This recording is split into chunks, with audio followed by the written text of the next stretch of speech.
Hi, welcome to our channel. ఈరోజు మనతో పాటు ఉన్నారు జ్యోతిష్య వాస్తు పండితులు, జ్యోతిష్య వాస్తు శిక్షణ నిపుణులు నానాజీ పట్నాయక్ గారు. నమస్కారం గురువు గారు. శ్రీమాత్రే నమః. గురువు గారు, రేపే నాగుల పంచమి. పుట్టలో పాలు ఏ సమయంలో పోయాలి? అదేవిధంగా పోసేటప్పుడు ఏదైనా మంత్రం జపించాల్సి ఉంటుందా?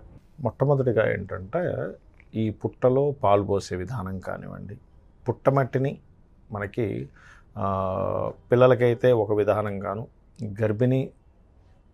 గర్భవతి అవ్వాలి అనుకుంటే స్త్రీలకు ఒక రకంగాను చెప్పబడింది. మొట్టమొదటిగా అసలు ఈ సర్ప ఆరాధన అనేటువంటిది మనకి పురాణాల నుంచి మనం చూస్తూ ఉంటాం. మీరు గమనించినట్లయితే విష్ణువు దగ్గర శేషపానుపు ఉంటుంది, శివుని దగ్గర మెడలో సర్పం ఉంటుంది. అవునా కదా? అంటే దీని అర్థం ఏమిటి? సర్పానికి మన నిత్య జీవితానికి ఖచ్చితమైన సంబంధం ఉంది, లింక్ ఉంది. అమ్మో లేకపోలేదు, లింక్ ఉంది. లేకపోతే ఆ దేవతా స్వరూపాలు సర్పాలు ఎందుకు ధరించుంటారు? అంతే కదా. అంటే ఇక్కడ అర్థం ఏమిటి అంటే ఈ సర్పం అనేటువంటిది ఏది ఉందో, సర్పం మన కళ్ళ రూపంలో అంటే మనకి సర్పాకారంలో కనిపిస్తుంది. సర్పం అంటే కాలము కాటేసింది అంటూ ఉంటారు చూడండి. ఎస్, కాలం అనమాట సర్పం అంటే. ఓకే. ఆ కాలాన్ని వాళ్ళు ఆధీనంలో పెట్టుకున్న వాళ్ళు కాబట్టి విష్ణువు దాని మీద పడుకుంటాడు, ఈశ్వరుడు ఆభరణంగా వేసుకుంటాడు. కాలానికి అతీతులు వాళ్ళు, మనం కాలానికి లొంగిపోయే వాళ్ళం.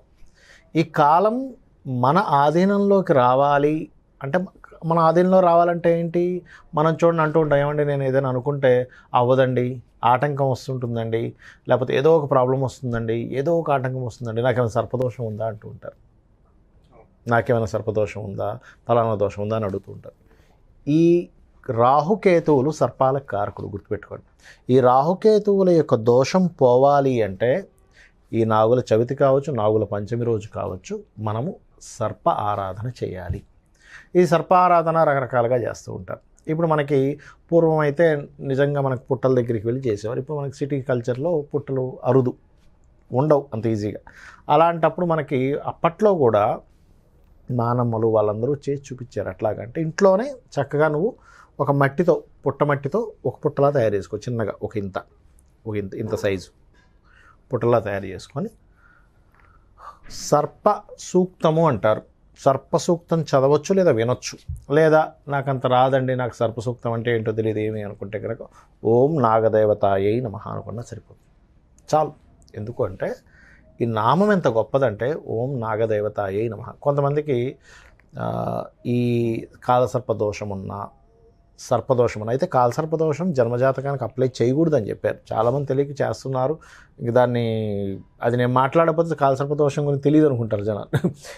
రాహుకేతువులకు అన్ని గ్రహాలు అటుగాని ఇటుగాని ఉంటాయి. అది ఓన్లీ 1 to 2% పనిచేస్తుంది. దాని మీద మనం చాలాసార్లు చెప్పాము.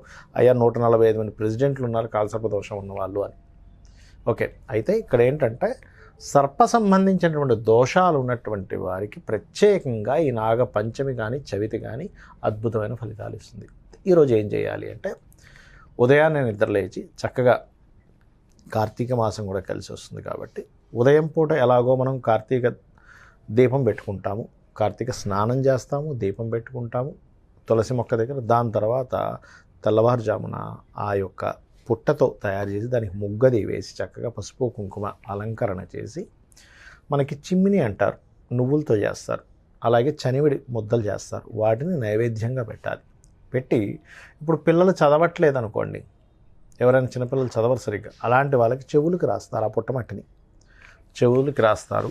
ఆ చెవులకి రాయడం వల్ల ఏమవుతుంది అంటే, మనకి జ్యోతిష్శాస్త్రంలో దీనికి ఒక లింక్ ఉంటుంది. ఎలాగా అంటే, మనకి చూడండి, ఎవరికైనా సరే జన్మజాతకంలో బుధుడు పాడయ్యాడు అనుకోండి, వాళ్ళకి చదువు సరిగ్గా రాదు. అంటే ఏదో ఒక ఆటంకాలు కలుగుతాయి. ఒకటి ఆటంకాలు కలగడం కానీ, లేకపోతే వాళ్ళ చదువు అవ్వకపోవడం కానీ జరుగుతుంది. ఎందుకు? బుధుడు విద్యకారకుడు. అందుకే జన్మజాతకంలో చూసాం, బుధకేతువులు కలిసి ఉన్నారు. ఏమండి మీకు ఎడ్యుకేషన్ బ్రేక్ అయింది కదా అని అవునంటారు. లేదా బుధుడు పాడేయడు అవునంటారు. ఈ బుధుడు చెవులకు కారకుడు, చెవులకి కారకుడు. ఈ పుట్టమట్టి అంటే ఏమిటి? అక్కడ ఆరాధింపబడుతున్నటువంటి దైవశక్తితో ఉన్నటువంటి నాగ సంబంధించినటువంటి శక్తి అది. ఆ పుట్టమట్టిని ఎప్పుడైతే పిల్లలకి ఇలా రాశారో, బుధగ్రహం పాడైనటువంటి దోషం పోతుంది. ఓకే. అప్పుడు వాళ్ళకేంటి, నేను చదువుకోవాలి, అమ్మ నాన్న ఎందుకు చెప్తున్నారు, ఏ ఊరికే చదవమంటారు ఏందనే ఇది పోతుంది వాళ్ళకి. అలాగే పుట్టమట్టి చెవులకు రాసుకోవడం వల్ల కేవలం మనకి పిల్లలకి ఇదొకటే కాకుండా పెద్దవాళ్ళకి ప్రత్యేకంగా వ్యాపార అభివృద్ధి కలుగుతుంది. వ్యాపార అభివృద్ధి కలుగుతుంది. అనవసరంగా మనం చూడండి ఏదో డాక్యుమెంట్లో సంతకం పెడతాం, అవును. ఆ దోషం పోవాలంటే కూడా ఇచ్చేసుకోవచ్చు. బంధువర్గంతో ఏదైనా గొడవలు ఉన్నాయి, ఫ్రెండ్స్తో గొడవలు ఉన్నాయి, షేర్ మార్కెట్లో డబ్బులు విపరీతంగా నష్టమైన మళ్ళీ నాకు డబ్బులు ఎలా వస్తాయి, ఇట్లాంటి వాళ్ళందరూ కూడా ఇచ్చేసుకోవచ్చు. ఇక కొంతమందికి సంతానం కలగరు, అలాంటి వారికి ఏం చేస్తారంటే పూజ అయిపోయిన తర్వాత ఆ యొక్క మట్టిని పొట్టకి రాస్తారు. అంటే ఏమిటి, సర్పదోషం ఏర్పడితేనే సంతానం కలగదు. అవును. పంచమస్థానాధిపతి పాడైనా, భాగ్యాధిపతి పాడైనా, లగ్నం పాడైనా కూడా సంతానం కలగదు. లగ్నం అంటే జీవుడు ఎలిజిబిలిటీ పొందలేదు సంతానం పొందడానికి, పూర్వజన్మ కర్మ లేదు, అందుకని సంతానం. పంచమం సహజంగానే సంతాన యోగం లేదా భాగ్యం అంటే పితృదోషాలు ఉన్నాయి, అందుకు కలగదు. ఇలా పాడైనా లేదా రవి గురువులు పాడైనా సంతానం కలగదు. అలాంటప్పుడు సర్ప అనుగ్రహంతో సంతానం కలుగుతుంది. ఓకే. మనం చూడండి, మన షణ్ముఖుడు సుబ్రహ్మణ్యేశ్వర స్వామి ఎలా జన్మించాడు, ఎక్కడి నుంచి జన్మించాడు, ఆయన పుట్టుక ఎలా వచ్చింది మనకి, ఆ యొక్క పుట్టలో కృత్తికలు వాళ్ళ యొక్క తేజస్సు వాళ్ళలోకి ఫస్ట్ అగ్ని రూపంలోకి వెళ్ళి అగ్నిదేవత దగ్గరికి వెళ్ళంగానే వాళ్ళ నుంచి, అంటే అగ్ని దగ్గరికి వెళ్ళగానే అగ్ని నుంచి వీళ్ళు తీసుకోవడం జరిగింది.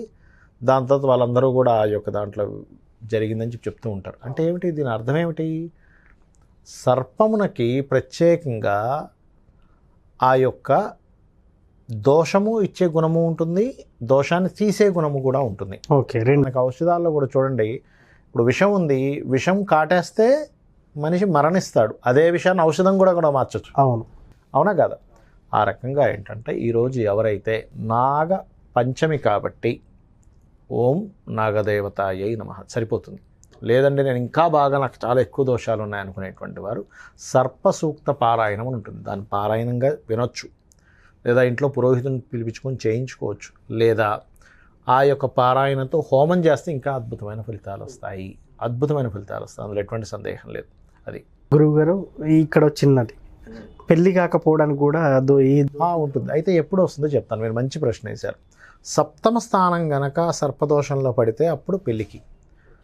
ఇప్పుడు ఎలా ఉంటుందంటేనండి, ఈ సర్పదోషము ఏ భావం మీద పడితే వాళ్ళకి ఎఫెక్ట్ ఉంటుంది. ఎలాగా అంటే ఇప్పుడు లగ్నానికి సంబంధం వచ్చింది అనుకోండి, పిచ్చి పిచ్చిగా ప్రవర్తిస్తుంటారు వాళ్ళు. అరే అప్పుడే కోపపడతాడు ఏంటండి, విపరీతమైన కోపం అండి, బుస్సుమని లేస్తాడంటారు. అంటే ఏంటి, సర్పం వాళ్ళ లగ్నానికి సంబంధం వచ్చింది, కుటుంబంతో సంబంధం వస్తుంది కొంతమందికి. అలాంటప్పుడు ఏమవుతుంది అంటే ధనము సడన్గా వస్తుంది, సడన్గా పోతుంది, కుటుంబంతో డిటాచ్మెంట్ ఉంటుంది వాళ్ళకి. కొంతమందికి తృతీయంతో సంబంధం వస్తుంది, అలాంటప్పుడు సిబ్లింగ్స్తో గొడవలు ఉంటాయి, అందుకని సర్పదోషం తృతీయంతో ఏర్పడుతుంది. కొంతమందికి భూ సంబంధం ద్వారా వస్తుంది సర్పదోషం, అలాంటప్పుడు ఏదైనా భూమి కొంటే నష్టపోతాడు. అంటే సర్పదోషం దేనికి వచ్చిందో చూడాలి. లేదా వాహన నష్టాలు, వాహనం ద్వారా ఇబ్బందులు వస్తాయంటే సర్పదోషం చతుర్థ భావంతో సంబంధం. పంచమ భావంతో సంబంధం ఉంటే సంతానానికి ఇబ్బంది వస్తుంది. ఓకే. ఆరో భావంతో సంబంధం ఉంటే శత్రుత్వాలు. అంటే అరే నేను అసలు ఆ వ్యక్తి శత్రువు అనుకోలేదండి, కానీ అలా వచ్చి శత్రువులో మారాడంటూ ఉంటారు. మీరు ఇందాక అడిగినట్టుగా సప్తమ భావ సంబంధం ఉంటే వివాహం అవ్వదు, అష్టమం ఉంటే యాక్సిడెంట్లు, భాగ్యం ఉంటే తండ్రి ద్వారా ఇబ్బంది లేదా తండ్రికి ఇబ్బంది, అలాగే దశమం ఉంటే ఉద్యోగంలో నిలకడ ఉండదు, ఏకాదశంలో సర్పదోషం ఏర్పడితే వాళ్ళకి బిజినెస్లు కలిసి రావు, 12వ స్థానంలో సర్పదోషం ఏర్పడితే ఇక్కడ కాకుండా విదేశాలకు వెళ్తే సక్సెస్ అవుతాడు. ఇలాగ రకరకాల ఇవి చెప్పారు సర్ప సంబంధించిన. కానీ ఏ సర్పదోషానికైనా కానీ నాగపంచమి రోజు కనుక చేస్తే ఆ దోషం పూర్తిగా తగ్గుతుంది. నిజంగా నాగదోషం ఉన్న వాళ్ళు రేపు నాగుల పంచమి రోజు ఏం చేయాలి, ఎలా చేయాలని చాలా చక్కగా చెప్పారు sir. Thank you so much. శ్రీమాత్రే నమః. చూశారు కదా, వివాహం కానివారు, సంతానం లేనివారు, ఉద్యోగం రానివారు, కొన్ని సమస్యలతో బాధపడుతున్నవారు నాగుల పంచమి రోజు పుట్టలో పాలు పోసి ఈ శ్లోకాన్ని చదివినట్టయితే ఖచ్చితంగా మీకు మంచి జరుగుతుందని గురువుగారు చెప్తున్నారు. ఇది వాటి కార్యక్రమం. మరో కార్యక్రమంలో మళ్ళీ కలుద్దాం. Thank you.